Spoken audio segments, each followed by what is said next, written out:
Premier Brad Wall toured some of the hardest-hit areas of his province this week. He joins me now. Premier Wall, welcome back to the House. Thanks very much, Chris. I wish we were talking about a happier subject, but I know you've just been up in the north this week talking to people. What are they telling you about the impact of these fires? Well, the impact's huge. We have over 50 communities that have been evacuated, and that number's, it's fairly fluid because we do have some communities who are returning back to their towns.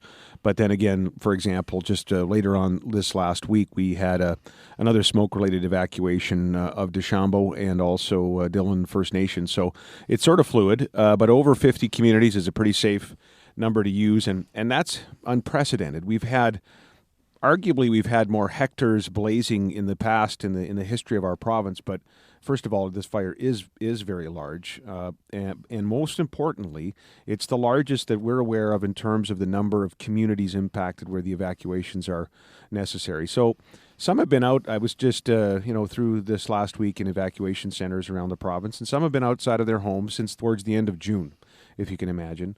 And the response from the Red Cross and from Emergency Social Services and other agencies has been outstanding. But, I'd ask all the listeners of the House to put themselves in that position, out of your home in an evac center on a cot for, weeks. So we're grateful for the response and very hopeful that the tide will turn soon and folks can go back to their communities. I was reading this week that some of the experts say it may be till the first snowfall before some of these fires are actually out.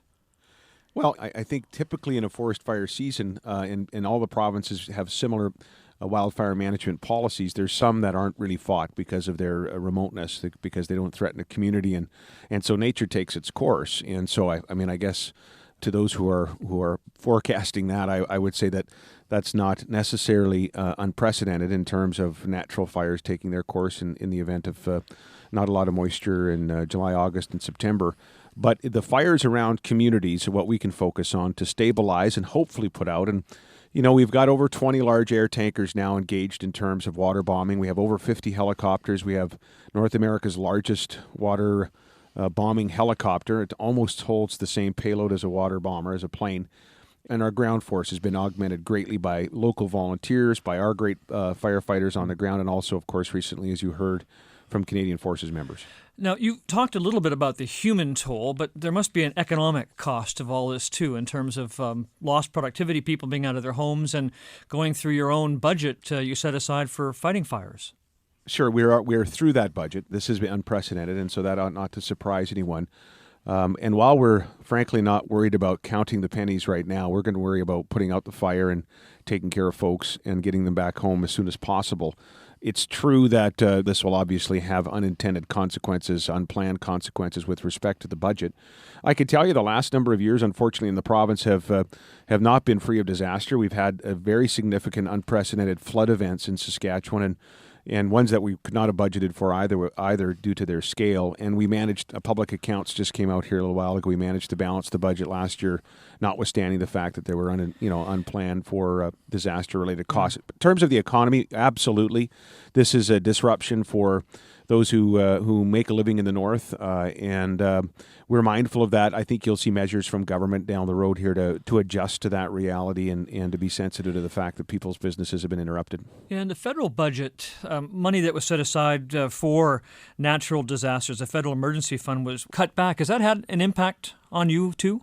No, it has not. I would just say that, when we budget for these things, all governments, provincial and federal, you sort of take an average number. And in an average year, for example, at least an average for the last number of years where we've had not a lot of forest fire activity, we've had this year tenfold increase in the number of hectares that are burning. So you don't budget for that kind of a year, neither does any level of government. What you do, though, is respond as aggressively as possible and sort of worry about making sure that, worrying about the budget issues later, as I pointed out in an earlier answer. And it's the response that matters, and we're hoping that obviously there is disaster assistance. The feds have been there with the armed forces as well, and we're hoping to turn the tide on this. But the reason I ask that is that you said earlier about floods, natural disasters, now fire, larger and unprecedented in terms of the impact on people who live in your province. A lot of people say it's due to climate change. You can expect more dry, hot, windy summers in places like northern Saskatchewan. So is it time to look at how you recalibrate your budgets and what you can do to address some of these climate change issues?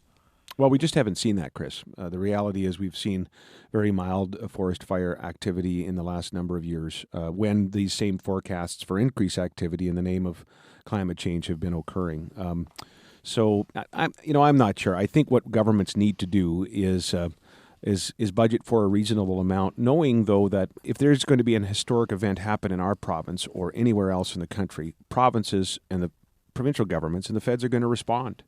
And I think that's the way it has always been with disaster events. It's just by definition hard to budget for that.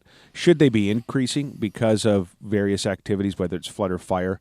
Sure. Our support, we've changed the disaster assistance program. We have completely overhauled it and improved it, I think, in our province in that spirit, that acknowledgement that these events are happening. But if it's an unprecedented event that's bigger than that's ever been seen, after several years of relative quiet, we're going to just worry about finding the resources, fighting the fire, and getting people back home. Will you be asking the federal government for more assistance? Well, there are some federal programs there to help, not with the firefighting costs; those are borne by the provinces, but there is some disaster assistance, and certainly we'll be making a case for support for that. We'll also acknowledge and thank the federal government for the Canadian forces that are here on the ground now helping to fight fires, something for which we're very grateful. So one last question. This is an unprecedented, as you said, situation. What are you being told about the weeks ahead in terms of both the fires themselves, but what communities need? Well, summers in the north are beautiful, and normally that's a great thing.